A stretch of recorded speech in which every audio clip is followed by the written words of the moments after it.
अस्सलामुअलैकुम। मैं हूं Kamil Ehsan and welcome to another episode of talk cricket with Saleem Khalid. Pakistan का एक हिस्टोरिक टूर होने वाला है इंग्लैंड का, जिसकी हम पुराने एपिसोड में भी बात कर चुके हैं। अब वो टाइम आ रहा है जिसके अंदर पाकिस्तान प्लेयर्स के टेस्ट भी हो चुके हैं और उनकी ट्रेनिंग का आगाज हो चुका है। हम चलेंगे सलीम खालिद साहब के पास। सर अस्सलामुअलैकुम। वालेकुम अस्सलाम। कामिल, कैसे हैं?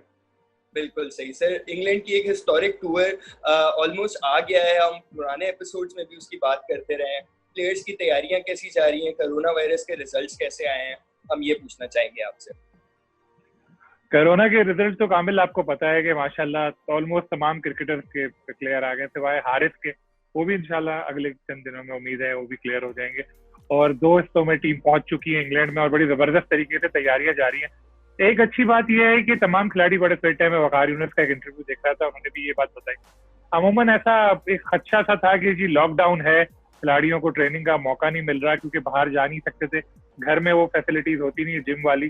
तो कहीं ऐसा ना हो कि घर के बिरयानी कोरमे खा के प्लेयर्स का वेट बढ़ जाए या फिटनेस उनकी खराब हो जाए।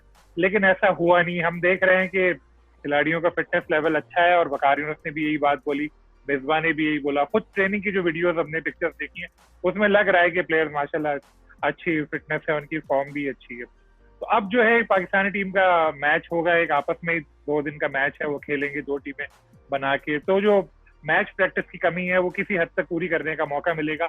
और टेस्ट सीरीज से पहले एक और भी इस तरह का मैच होना है, तो आपस में मैच खेल के और रोजाना जो, क्योंकि वहां पे उनके पास कोई काम नहीं है।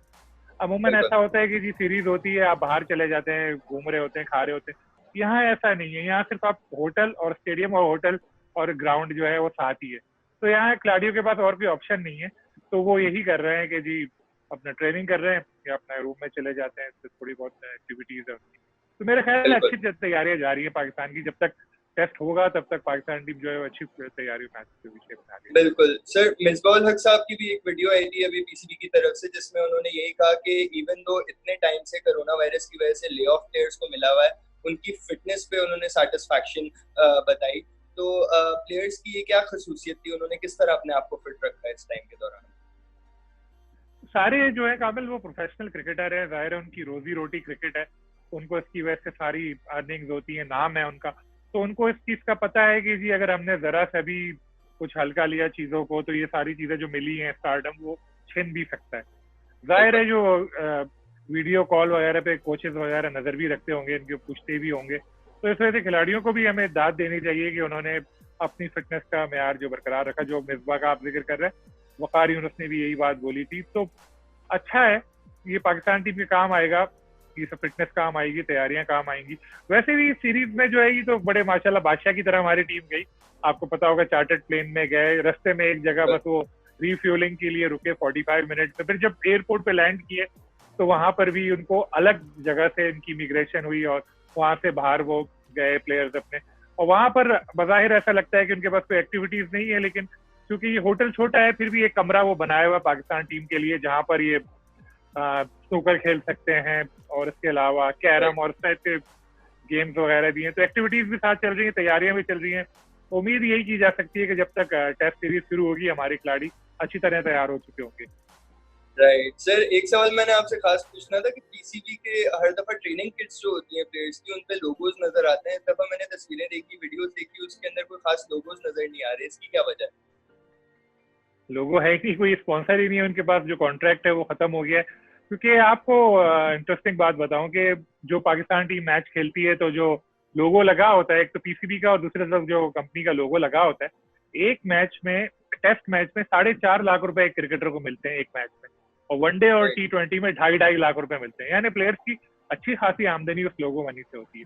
लेकिन अभी चूंकि कॉन्ट्रैक्ट खत्म हो गया था और पीसीबी का मार्केटिंग डिपार्टमेंट तो बिल्कुल फारिग है, वो अच्छी स्पॉन्सरशिप वगैरह उनके लिए ला नहीं सकता। आपने देखा होगा कि डोमेस्टिक क्रिकेट के लिए कहा गया कि जी हर टीम को स्पॉन्सरशिप लाएंगे, लेकिन कोई एक स्पॉन्सर भी नहीं मिल सका। तो यहाँ भी उन्होंने कोशिश की, पुरानी वाली कंपनी जो थी, एक ही आया टेंडर जो आया, उसके बाद एक ही कंपनी आई जो हमेशा पाकिस्तान टीम के इस तरह के जो राइट खरीद के आगे बेचती, उसने ही बेचती। लेकिन जो मेरी इत्तलात है, जो मुझे पता चल रहा है कि जैसे सिर्फ 30% जो है पिछले मुआहदे का उसने ऑफर किया है, इसलिए पीसीबी सोच रहा है कि 1 साल के लिए करेगा। वो कि तासुर ये दे रहे हैं कि जी पेंडेमिक की वजह से मार्केट डाउन है, वन ऑफ द रीजन ये हो सकता है। लेकिन जब पेंडेमिक नहीं था तो पीसीबी के मार्केटिंग डिपार्टमेंट ने कौन से तीर मार लिए थे। तो मार्केटिंग का जो डिपार्टमेंट है उसकी परफॉर्मेंस कोई इतनी अच्छी पीसीबी की है नहीं।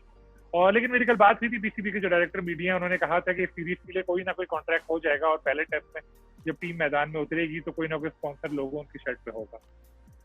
बिल्कुल सर, अगला जो सवाल मैंने आपसे करना था वो एक बहुत ही बड़ा इंकशाफ किया है पाकिस्तान के पुराने बैटिंग कोच ग्रांट फ्लावर ने एक पॉडकास्ट के अंदर बात करते हुए।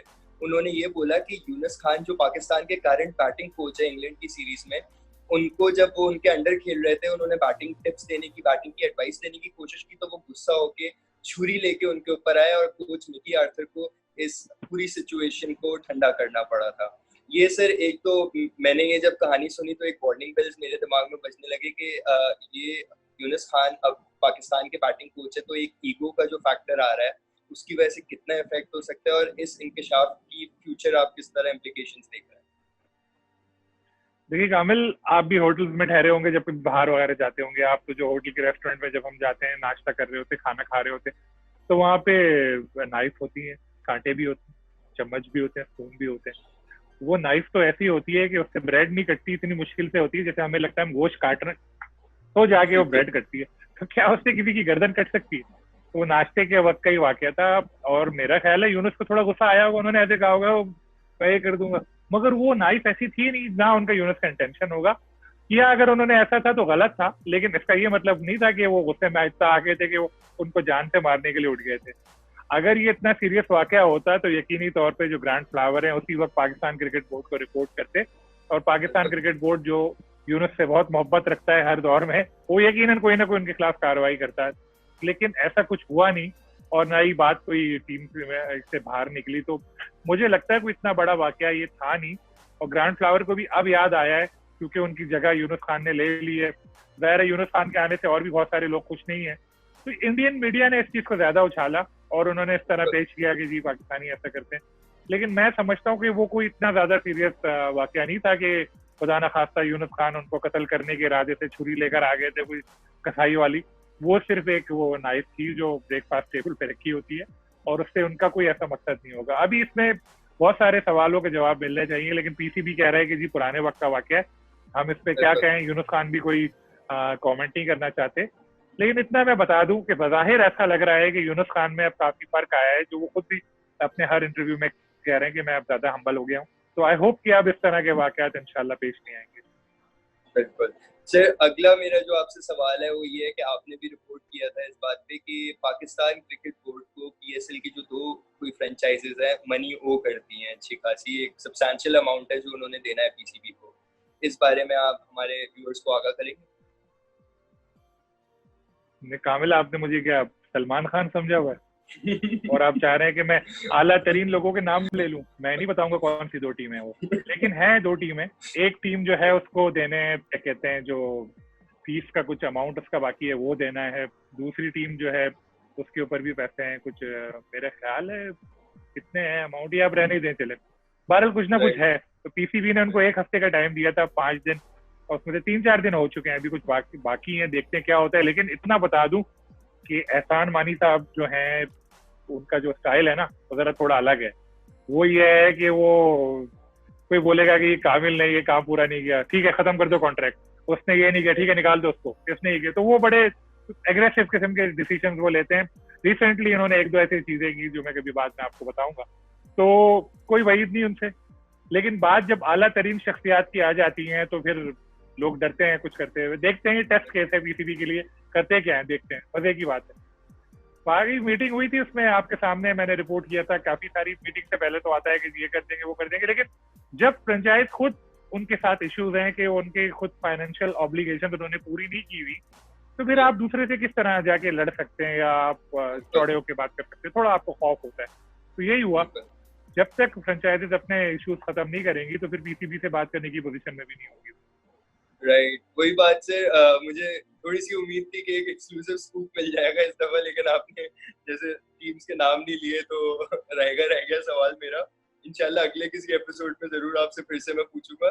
जनरल काउंसिल मीटिंग जिसकी सर आपने अभी बात की, एक पहले आपने ही बताया था कि एक यूनिटी के साथ फ्रेंचाइजेस ने लेटर लिखा था अपने इश्यूज का पीसीबी को, लेकिन फिर इस जनरल काउंसिल मीटिंग में जब गए तो ये जो दो फ्रेंचाइजेस की वजह से, एक अमाउंट ड्यू की वजह से उनकी सॉलिडारिटी थोड़ी सी वीक हो गई। तो जनरल काउंसिल मीटिंग में क्या हुआ, उसकी क्या रिजल्ट आया? देखिए, जो दो टीमें थी जिनके साथ ये इश्यूज चल रहे हैं, वो दोनों टीमों के ओनर्स नहीं आए थे, दूसरे लोग आए थे।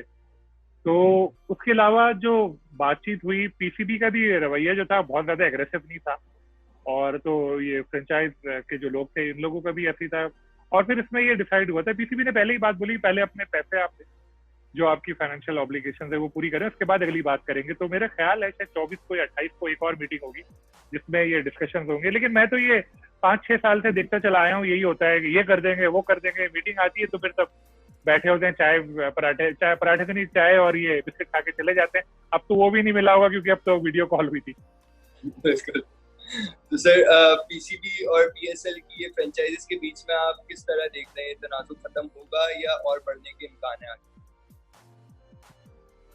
देखिए, मैंने आपको जैसे भी बताया कि जो रवैया है पीसीबी की जो टॉप मैनेजमेंट है उसमें थोड़ी सी नहीं बल्कि ज्यादा एरोगेंस बहुत है ना।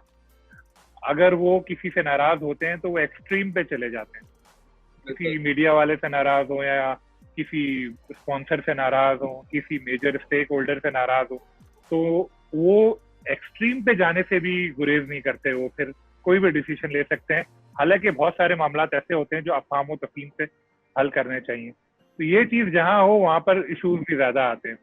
तो अभी ये फ्रेंचाइज जो है इनके साथ अगर उन्होंने प्यार मोहब्बत से डील नहीं की और यही बोला, वही रवैया रखा कि जाओ ठीक है टीम बेच दो, चले जाओ, इस तरह करो, तो इनको इश्यूज का सामना करना पड़ेगा। क्योंकि पेंडेमिक की वजह से मार्केट जो है वो डेफिनेटली अब डाउन हुई है।